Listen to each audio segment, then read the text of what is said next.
Oke, gitu ya. Nah, di sini nih ada challenge nih yang bagi kalian yang bisa solve ini. Saya akan kasih GoPay 20.000 ya. Oke, eh apa namanya? Kita kan di sini kan udah get user post nih. Oke, sorry.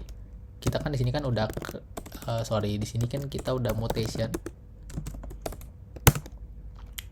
Dilakukan mutation itu kita bisa create post ya tadi ya. Nah, di create post ini kalian lihat di sini kan bisa ada konten, user ID dan sebagainya.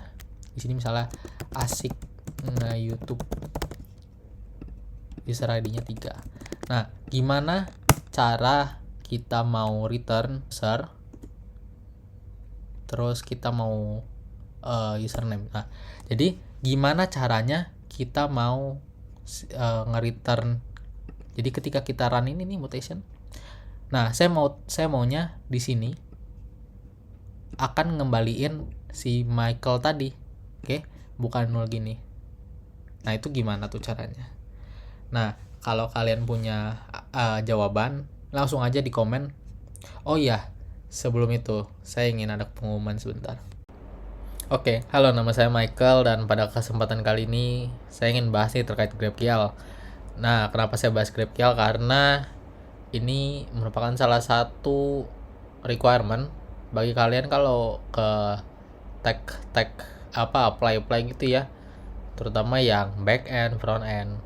Ini kalian biasanya mereka udah pakai GraphQL dan kalian suruh implementasi. Nah, bagi kalian yang pengen tahu, silakan tonton video ini. Nanti kita ada codingnya pasti. Oke? Nah, balik lagi teori sedikit. Oke?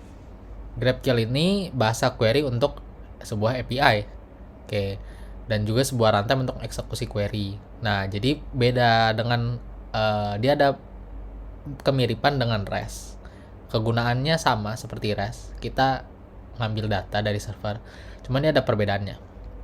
Nah, perbedaan utamanya gini. Kalau di REST ini kita perlu request menggunakan beberapa endpoint, contoh /user, /products. Nah, kalau di GraphQL ini kita cuman perlu satu endpoint. Oke, jadi satu endpoint berarti satu request yang dimana memperkecil kalian punya round trip. Oke, request ke server, balik lagi respon. Oke, jadi ya memperkecil sumber daya lah ya yang dibutuhkan. Nah, GraphQL ini ada 3 operasi utama nih. Yang pertama, query. Dia ini macam get di REST API. Nah, ditujukan untuk mengambil data dari server. Oke, kalau untuk mutation, jadi apa? Sisanya dong, ya kan? Post, put, patch, dan delete. Kita mau update, insert, dan sebagainya. Oke. Jadi kita cuma punya 2 ya, query dan mutation. Nah, kalau untuk subscription sendiri, dia ini umumnya ini implementasiin fitur real time dari GraphQL. Jadi semacam apa namanya ya, real time notification. Nah, kalian bisa pakai ini, cuman kita di sini nanti akan mengcover si query dan mutation ini karena ini penting dalam kasus, karena kan dia hampir mirip dengan REST API ya. Nah, kalau pakai GraphQL di dunia nyata gimana? Oke, contoh kalian punya media sosial, platform, kalian punya users, post, comments, likes. Oke, kalau dipakai REST API kan kalian butuh get /user terus ambil user ID-nya. Kalian butuh get post, kemudian apa namanya? Ini yang tanda tanya itu berarti query author sama dengan apa. Nah, kalau komen apa ya kan? Nah, ini diperlukan kalian untuk mengambil satu post aja nih. Cuman kalian perlu hit 4 endpoint. Oke? Kalian perlu request ke server ini semua ya. Oke. Kalau kita pakai si GraphQL ini, kita cuma perlu satu endpoint aja, kita udah bisa dapat. Contoh kayak gini nih. Ini langsung kita tembak ke server. Kemudian server akan ngirim persis yang kita mau kayak gini. Sekali respon. Satu respon. Oke? Beda sama yang atas ya. Atas kan 4 respon. Oke. Jadi ringkasannya, pastinya kalau REST ini dia menentukan pertukaran data struktur antara klien dan server. Nah, dia ini sama GraphQL, cuman dia lebih ke arah bahasa query, dan juga ya sama itu, cuman bedanya dia ada bahasanya sendiri ya, beda dengan si REST. Oke, kalau paling cocok untuk apa? Yang pertama, REST ini cocok untuk sumber data yang biasanya kalian udah tahu nih, maksudnya kalau misalnya kalian build sebuah open API yang dipakai banyak aplikasi ya, nah kan mereka nggak tahu nih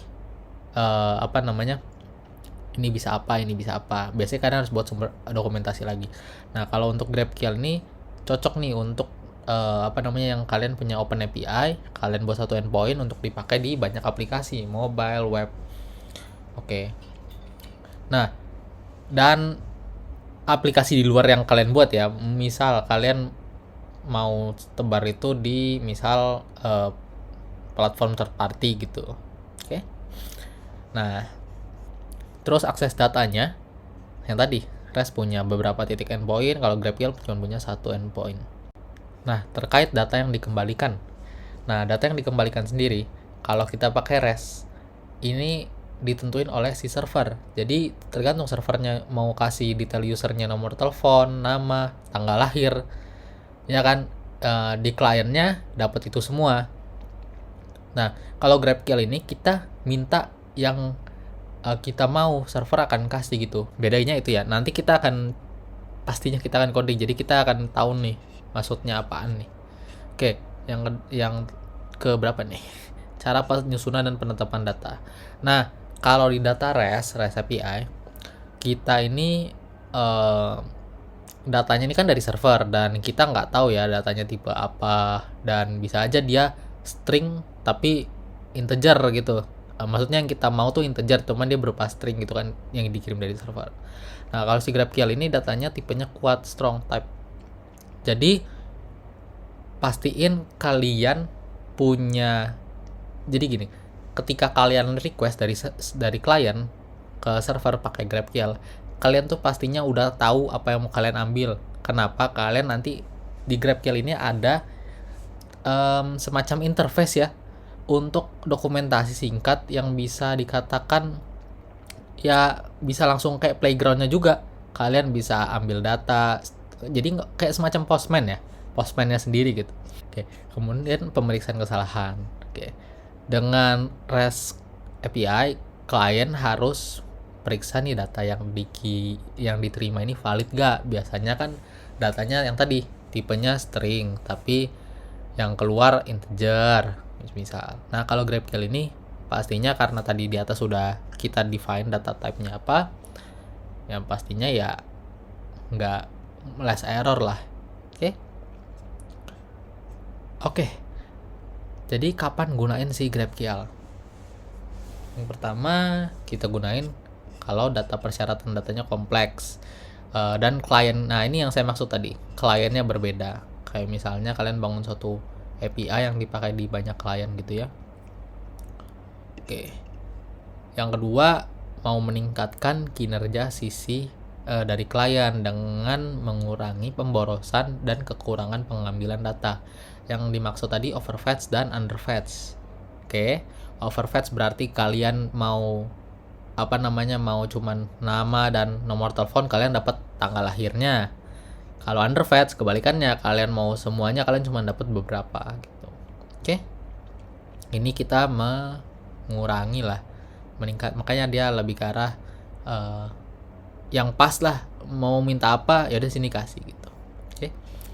Nah, kalau yang terakhir butuh API yang fleksibel dan berkembang tanpa merusak yang klien pakai. Jadi kalau kalian misal kan, kalau di REST API, kalau kalian ubah data, contoh kalian mau nambahin nih endpoint baru, biasanya kan si klien itu harus cek nih, ini endpointnya biasanya kan ada v2 dan sebagainya, parameter query dan sebagainya ya. Nah, kalau si GraphQL ini kalian tambahin aja di servernya seperti apa, dia nggak akan ganggu kliennya ya, tapi jangan dihapus yang udah ada. Oke. Nah gitu ya, lebih ke arah menambahkan yang udah ada gitu ya. Oke, kemudian kelebihannya, oke, bukannya udah udah ini. Oke, sekarang masuk ke kekurangannya sendiri. Dia ini lebih kompleks pasti. GraphQL lebih kompleks. Kenapa? Dia ada bahasa query-nya sendiri. Kalian harus hafalin lagi query-query si GraphQL ini. Kayak mutation, kemudian apa namanya? Adalah caranya sendiri lah pokoknya. Padahal kalian cuma perlu API sederhana, cuman ya ribet setup servernya, setup kliennya. Cuman baik lagi kalau kalian pakai ya kena ribet itu perlahan-lahan ya akan jadi tantangan juga buat kalian ya. Yang kedua, penyimpanan cache. Jadi di GraphQL ini karena cuman punya satu endpoint, dia agak sulit untuk kita lakukan caching. Berbeda dengan si REST yang punya banyak endpoint. Dan juga nanti kita akan coba nih si GraphQL ini cara ngambil datanya, karena dia agak berbeda dengan kalian. Biasanya kan kalau di REST API itu pakai parameter ya, pakai query yang tanda tanya. Nah ini GraphQL agak berbeda. Kemudian yang terakhir, dia bisa juga lebih boros. Oke, jadi harus hati-hati ya. Lebih mending REST, bisa lebih mending REST. Jadi sebenarnya ada drawbacks-nya masing-masing antara REST API dan juga GraphQL. Oke, yaudah kita langsung ngoding, nggak usah banyak cerita lagi. Oke, balik lagi. Kita mau implementasi contoh coding itu terkait Twitter. Jadi kita akan ya semacam Twitter lah. Oke, kita akan nambahin user, kita akan nambahin post, kita akan nambahin komen di GraphQL. Oke, kita akan buat query-query-nya, dan pastinya kita akan buat mutation-nya. Oke, mutation tadi ingat ya, kita mau update. Oke, di sini kita akan pakai si kesayangan kita Node.js. Tadi pengen pakai Golang, cuman kayak lebih mayoritas Node.js karena memang lebih enak dibaca sih Node.js. Oke, dan juga kita akan pakai Postgre. Kalian mau pakai database lain pun silahkan ya, intinya nggak apa-apa. Let's go, kita coding. Nah, kita sebelum masuk lanjut ke coding direct nih, ini terakhir kita mau tahu dulu kolom-kolomnya. Jadi di user ini, di table user, kita punya ID, username, email, password, dan sebagainya. Kalau di kolom post ini, kita punya ID, user ID, konten post, dan juga si created ad.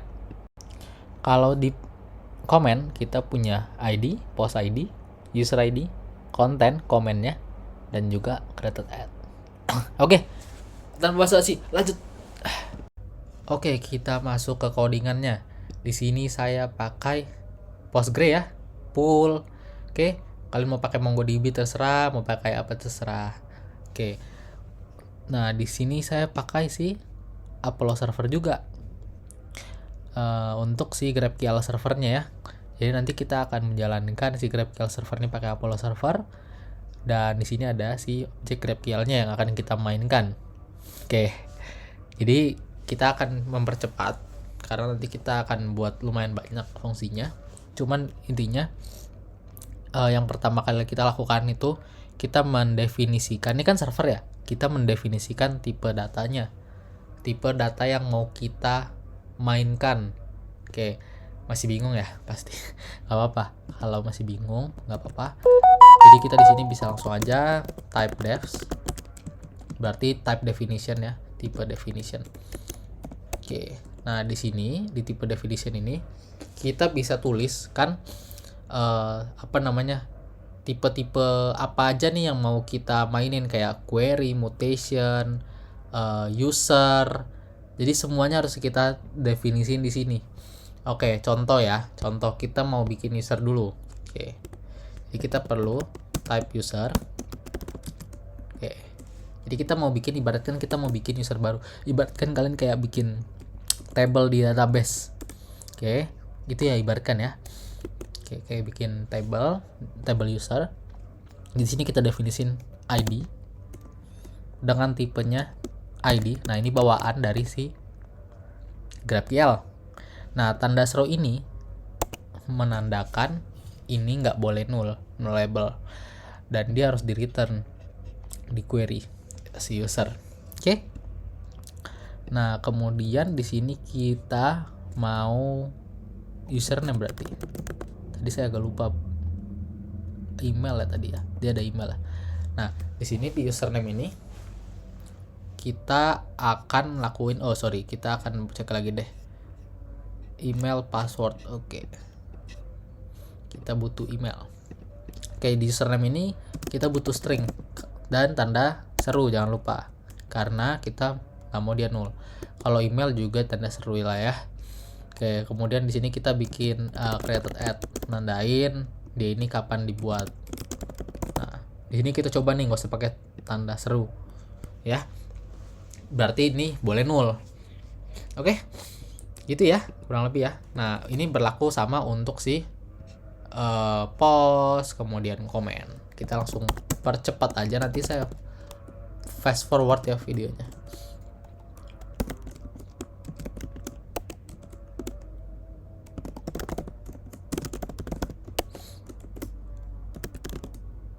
Oke, di sini kita akan buat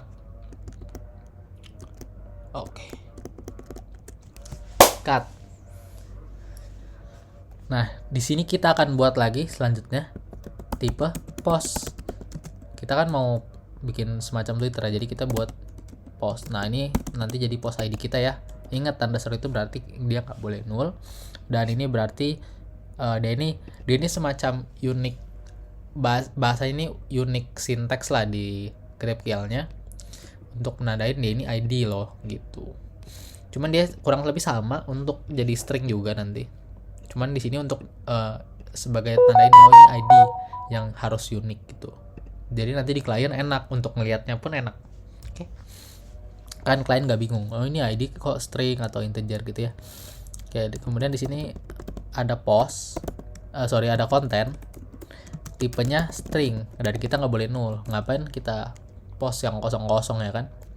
Kemudian di sini kita user. Nah, di sini kita mau nandain kan dia kan si post ini kan punya si user ya yang buat. Nah, jadi kita nandain ini user. Nah, kemudian di sini kita harus ingat lowercase uppercase-nya harus sensitif ya ini ya. Jadi sesuaikan sama yang di awal. Berarti di sini kita buat user tipenya si user ini nih. Oke, kemudian ini kita buat lagi komen. Nah, karena nanti komennya belum ada, nggak apa-apa, kita buat belakangan. Di sini kita bisa kasih dia ini berarti array, dan di dalam array-nya ada tipe komen. Itu ya kurang lebih ya pemahamannya ya. Oke, kemudian sini seperti biasa create add string. Oke, kemudian sudah untuk post. Untuk komen kita bisa definisiinnya sama ya, kayak post ID kontennya konten komen ini ya, string, tipe string, dan dia punya user karena kita mau dapetin nanti user yang komen, siapa sih yang komen gitu kan. Kemudian di sini kita mau lakukan dia ini ada di post mana gitu. Oke, kurang lebih gitu ya. Dan ini created add kayak gitu. Udah selesai? Oke, belum. Ingat gak tadi kita di awal ini kita ada tipe data, ada yang operasi namanya query dan juga mutation. Nah, kita harus definisiin dulu di sini query-nya apa, definition-nya apa. Contoh, kita mau type query. Kenapa kita harus definisiin? Karena kita ya ibaratkan kita mau ini loh, kita bisa manggil apa aja di server kita gitu, biar nanti si kliennya baca, pergunain, dan dia tahu oh ini yang bisa diambil di server kita itu apa aja, kayak misalnya user, terus kita punya post gitu. Oke. Lanjut. Nah, di type query ini kita bisa nentuin data apa aja nih yang mau kita ambil. Betul, yang mau kita ambil. Contoh, kalau di sini kita mau ngambil data user, nah berarti misal di sini ya kita mau ngambil data user by ID. Oke, jadi kita bisa user, kemudian di sini kita bisa tulis parameternya ID. Oke, dan tipe parameternya ID ya. Dan dia itu harus bertipe user. Apa namanya? Si kembaliannya, returnnya. Oke. Yang kedua ada kita mau ambil post. Oke. Post itu tadi tipenya ID ya. Berarti ya. Nah, tipenya post. Dan kita mau ngambil comment. Oke. Kemudian kita mau ngambil nih. Kalau mau ngambil semua user gimana? Ya udah gini. Ini yang di depan ini kalian bisa nambahin aja apa aja gini, terserah. Cuman intinya dia buat dilihat kan, buat enak gitu. Nah, kalau kita mau ngambil semua user, kita bisa aja tulis user gitu kan. Kemudian di sini kita tipenya user. Gitu. Ini kembaliannya ya. Setelah titik 2 berarti dia tipe kembaliannya ya di query ini. Oke, kemudian di sini kita bisa post, kemudian di sini kita bisa comments. Terus kalau misalnya kita mau ambil apa namanya? Misal kita mau ngambil post by user ID gimana? Nah ya udah kayak gini aja. Kita apa namanya? Tamain nih. Get user lah ya, user post. Ingat parameternya apa? Kalian mau namain user ID. Gitu. Oke. Nanti punya ID ya. Kembaliannya post. Post ini harus di atas ya. Ini ya tipenya. Pastiin sesuai ya. Gitu. Itu simpelnya ya. Dan kayaknya kalau satu video bakal bosan nih. Dan kalian lebih seru juga implementasi sendiri sebenarnya. Oke, di sini kita cakupnya itu doang ya kalau untuk query. Oke. Satu lagi deh. Get post comment. Kemudian dari query kita ke mutation. Betul, mutation. Nah, di mutation ini kita biasanya dilakukan untuk yang apa tadi? Insert, update, delete. Jadi kita di sini mau misal kita mau create user ya. Jadi kita bisa kasih nama, nanti kita bisa kasih nama dia create user. Nah, di create user ini kita bisa taruh parameternya, username, string, tanda seru berarti nggak boleh null, email, string, tanda seru berarti nggak boleh null, password. Oke. Dan jangan lupa ininya tipe user. Oke. Dan kita tipe create post, kemudian kita create comment. Itu ya apa namanya, singkat aja mutation kita mau insert aja, nggak ada update, nggak ada delete, cuman nanti kalian bisa edit. Oke, karena lebih seru cobain sendiri dibandingin ngeliatin saya nyobain keginian. Oke, udah ya, berarti ya udah yang kita cakup, udah apa yang kita mau sudah tercakup ya. Sudah begitu, sekian dari type definition. Udah belum, kita butuh si resolver, namanya resolver. Jadi dia bertindak sebagai fungsi untuk menyelesaikan apa yang udah kita buat. Kita misalnya kita mau dapetin si apa namanya, si ini nih user, kita mau dapetin create user, kita mau insert ya kan, kita mau insert di sini, kita mau dapetin nih, mana kita punya query ke database-nya kok nggak ada. Nah, ini kita masukin ke resolver ini. Oke, gimana caranya? Oke, yang pertama, resolver itu tadi kita bisa definisiin itu dia punya query dan mutation. Nah, di query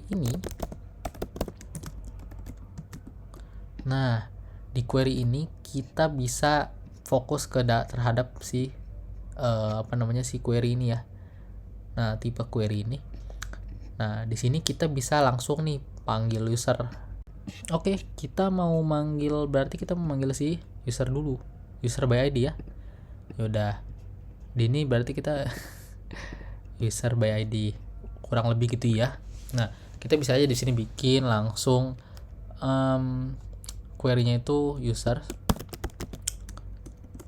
Di sini kita kasih asynchronous karena dia asynchronous ya.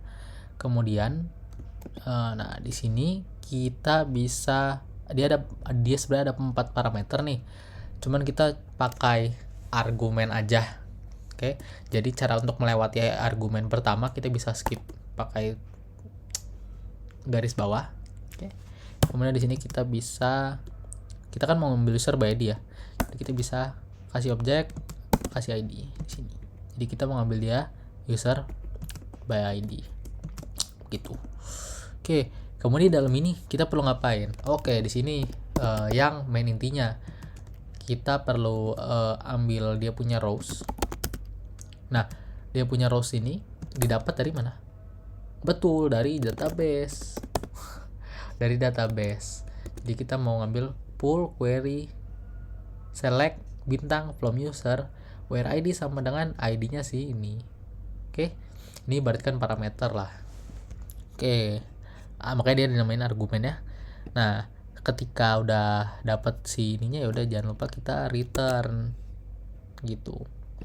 Oke, kita udah berhasil membuat resolver function kita untuk mengambil data user by ID. Kemudian kita mau ngambil semua user. Oke, kita bisa langsung aja kasih nama users async. Kemudian di sini karena kita nggak ada argumen apa-apa ya, kita mau dapetin semua, kita bisa langsung ini apa nih? Cons rows seperti biasa ya, select from user aja dah, nggak usah pakai argumen apa-apa. Kemudian di sini kita return semuanya. Oke, cuman kan Bang, kalau misalnya, nah kalian lihat di sini kita nggak ada define apa-apa ya, kayak name-nya kita mau ngambil username aja, nggak, kita nanti define-nya di client gitu. Untuk ya kita mau ngambil name-nya ya kita mau ngambil username-nya kita tinggal di client nanti bilang aja saya mau ngambil username-nya aja gitu. Oke, baik lagi, ini ada banyak ya, cuman di sini kita singkat aja. Di sini buat post. Di sini kita memanfaatkan autocorrect ya untuk cepat. Jadi tapi ini sama aja. Post user. Oke. Comment, terus ada comments. Oke. Nah, cuma di sini kalian lihat, di sini kan kita kan ada definisiin get user post ya. Ya udah, jangan lupa. Di sini kalian harus definisiin juga apa? Get user post. Betul. Autocorrectnya udah ngerti. Autocomplete, sorry. Nah, di sini get user post ini dia punya parameter user ID. Pastiin yang kalian define ini sama ya, besar kecilnya dan sebagainya. Oke. Nah, dia akan jadi argumen. Jadi ini ntar si GraphQL, si Apollo server kita akan ngebaca ini tuh jadi satu kesatuan gitu. Jadi makanya pastiin kalian punya huruf besar huruf kecil itu harus pas ya. Oke, kemudian get user post tadi apalagi tuh. Di sini kita manfaatin aja ya. Karena kita belajar konsep. Oke. Nah, udah nih. Belum. Kan baru query. Kalau untuk mutation, nah yo, kalau untuk mutation kita bisa lakuin kayak gini. Mutation. Kemudian di mutation ini ada ini kita selalu lupa. Oke. Di mutation ini ada apa? Ada tadi create user, create post, create comment. Kita langsung jangan. Kita satu dulu ya. Create user. Dia tipenya asynchronous. Jadi nggak nunggu ya, nggak ngeblok. Nah ini Yang kedua, argumen kita, parameter kita lebih tepatnya. Kalau bingung ya, argumen, email, password, username, email, password. Oke. Kemudian di sini itu kalian kalau itu ada ES6 lah. Kenapa dia bisa tanda panah? Cuman kalau enggak, kalian bisa bikin aja fungsi biasa. Sebenarnya kan bisa bikin fungsi biasa sih. Ya oke, pakai function gitu bisa. Cuman di sini kita langsung pakai gini aja ya. Nah, oke gitu.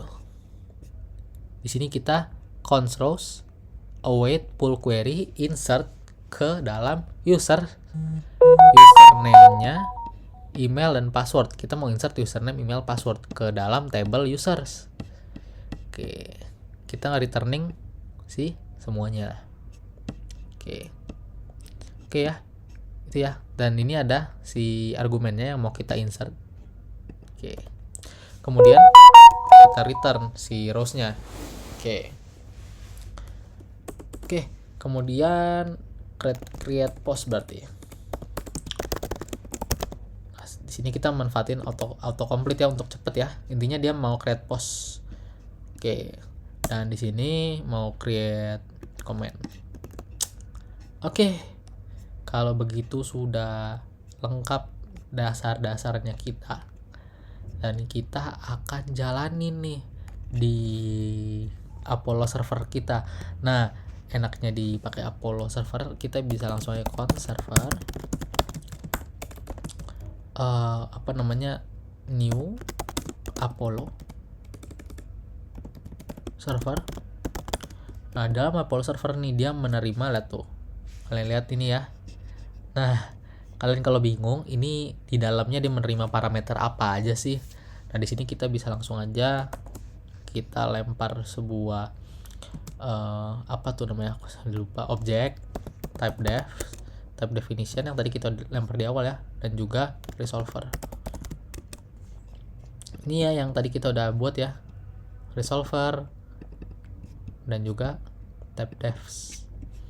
Oke, kalau udah ya udah tinggal jalanin kayak Node.js biasa. Oke, jadi ini kurang lebih gini ya. Dia nanti akan kasih kita URL-nya di port berapa dia akan jalan gitu. Dan ini yang akan jadi playground kita untuk kita main-mainin di GraphQL kita. Oke. Kita bisa langsung aja node server.js. Kalau ada error ternyata. Query user defined in resolver but not in schema. Kita udah dapat errornya nih. Kalian lihat di sini kita pakai huruf gede users, sementara di sini kita pakai usersnya kecil. Nah, ini sangat pengaruh ya. Udah kita kecilin semua lah ya. Nah, post, komen, atau enggak kita kecilin semua deh yang huruf awalnya. Oke, itu ya. Dan ini pas ini kita kecilin semua. Oke. Nah, balik lagi, ide ini case sensitif ya, berarti ya. Oke. Nah, di sini harus udah kecil semua. Dan di query ini udah kecil semua. Oke. Aman. Kita lanjut jalanin aja. Let's go. Nah, berarti kita punya server si GraphQL udah bagus nih, udah ready. Lanjut. Ya. Nah, ini kita akan dihadapin dengan tampilannya ini ya. Si Apollo, kalau kalian pakai Apollo. Kalau enggak, dia bisa langsung otomatis ke studio. Nah, di sini kita akan main. Kita bertindak sebagai klien di sini ya. Kurang lebih gitu. Intinya sama. Di sini kita misal. Nah, kalau kalian lihat di sini ini kita ada documentation yang langsung dibuat nih otomatis sama si Apollo-nya. Oke. Nah, yang dimana kalau kalian lihat di sini ada root types-nya. Di sini kita ada query dan mutation yang kita akan jadiin sebagai operasi kita ya. Di query ini kita bisa klik. Di query ini kita bisa lihat nih, kita bisa ngapain sih di query ini. Dapetin komen, dapetin semua komen, get post komen, get user komen gitu. Jadi Ini cocok juga kalau kalian bangun sebuah API yang dipakai oleh banyak klien ya. Jadi dia banyak langsung otomatis kebuat gitu, nggak perlu buat-buat lagi di Postman gitu dan sebagainya. Oke. Kemudian di sini ada mutation, kita cuma bisa create comment, create post. Oke, untuk query-nya kita mau query apa kalau kita belum melakukan insert. Kita mau lakukan insert create user. Jadi kita bisa langsung kayak gini ya. Mutation. Dalam mutation ini kita bisa kasih nama sebenarnya. Kayak misalnya insert user gitu. Nah, cuma di sini kita langsung aja yang kita kasih nama gini kalau kita pakai di front end kita ya, dan itu nanti kita tinggal panggil. Nah, kalau di sini kita bisa langsung aja nih create user. Oke. Nah, di sini kalian bingung kan pasti. Nah, di sini kita gini aja deh. Oke. Nah, di create user ini kalau kalian kontrol spasi, dia akan ngelihat argumen-argumen apa. Email, password, dan biar sinkron ya, email, username, password. Oke. Nah, di sini kalau ada error kayak gini jangan panik duluan, nggak apa-apa, karena di sini kita berarti kita kan tadi kan ada return salah satu field di dalam user, entah itu username, email, dan password. Itu sebagai tanda kalau kita misal udah berhasil lah untuk nge-create user ini. Jadi kita bisa langsung aja kayak gini, terus kita kasih username. Jadi berarti setelah kita input baru, dan berarti kita akan return si username-nya yang menandain kalau itu berhasil. Nah, ini bisa dihapus aja nih mutation ini. Oke, dan ini kita bisa langsung isi nih contoh emailnya michael@gmail.com, username-nya ini pakai string ya, Michael learns to code, passwordnya secret. Oke, ketika kita klik run, nah data yang di sebelah kanan kita nih ada responnya nih yang menandakan datanya ya berhasil kebuat lah username-nya, dan kita tadi returnnya si username ini ya. Nah, kalau misalnya kita mau cek, kita harus ke bagian si query. Kalau ini dokumentasi ya, cuman kalau kalian udah hafal, kita langsung aja query, berarti ya query, terus kita mau definisiin apa tadi, user, dan kita mau tembak ID-nya tadi ID-nya berapa ya. Oke, misalnya kita nggak tahu ID-nya nih. Oke, kita nggak tahu ID-nya, ya udah kita mau dapetin ID-nya. Jadi kita mau get user, semua user kita mau dapetin ID-nya dan juga username. ID-nya 3. ID-nya 3, entah kenapa, mungkin ini akibat dari saya udah pernah buat sebelumnya ya. Cuman ini ID-nya 3 ya. Nah, berarti dia ini udah masuk. Nah, kalau kita cek di database kita ini select from users, masuk ya, gitu ya. Nah, ini satu contoh lagi ya berarti ya, karena kurang lebih hampir sama. Nah, untuk kompleksnya sendiri kalian bisa langsung coba-coba nih, karena lebih seru coba sendiri. Oke, dibandingin ngeliatin saya cobain. Oke, kita mau insert post. Oke, nanti kita akan dapetin dia get user by post. Oke, jadi ingat kalau mau insert berarti kita ikut operasi mutation. Nah, di operasi mutation ini kita bisa lihat create post ya. Create post. Nah, di create post ini kita bisa ada konten dan user ID. Konten kita misal nge-YouTube. Oke. Dan user ID-nya tadi berapa tadi? Tadi 3 ya. 3. Oke. Nah, di sini udah kita bisa langsung jalanin aja. Kita kalau ada merah-merah gini berarti dia butuh semacam subfields di dalamnya. Subfields ya. Yang di sini kita bisa lempar aja konten ya untuk kita nge-return gitu. Oke, jadi berarti datanya berhasil ya 200. Nah, kalau kita lihat di database select from post. Nah, kalian lihat kita punya data udah masuk ya. Oke, untuk si post ini. Nah, sekarang kita mau ngambil sebuah post yang udah tadi kita lakuin ya. Cuman kita mau ngambil postnya by si user ID. Gimana caranya? Di sini ya query, kemudian kita get user post ya, yang udah kita definisiin. Jadi di sini yang nerima parameter user ID. Nah, di sini kita definisiin yang mau kita return apa? Konten si postnya. Oke, kalau kita jalanin, ada ya hasilnya ya. Nah, berarti kurang lebih gitu tuh cara GraphQL kita main. Dia akan ngelempar apa yang kita mau aja. Jadi sebenarnya ini nggak difilter kita nggak langsung dikasih semua terus kita filter di front end, nggak. Itu kan kayak Recipia ya. Di sini kita walaupun dikasih semua di back end, cuman tetap dari back endnya tuh yang filter duluan gitu sebelum masuk ke klien gitu. Oke, gitu ya. Nah, di sini nih ada challenge nih yang bagi kalian yang bisa solve ini. Saya akan kasih GoPay 20.000 ya. Oke.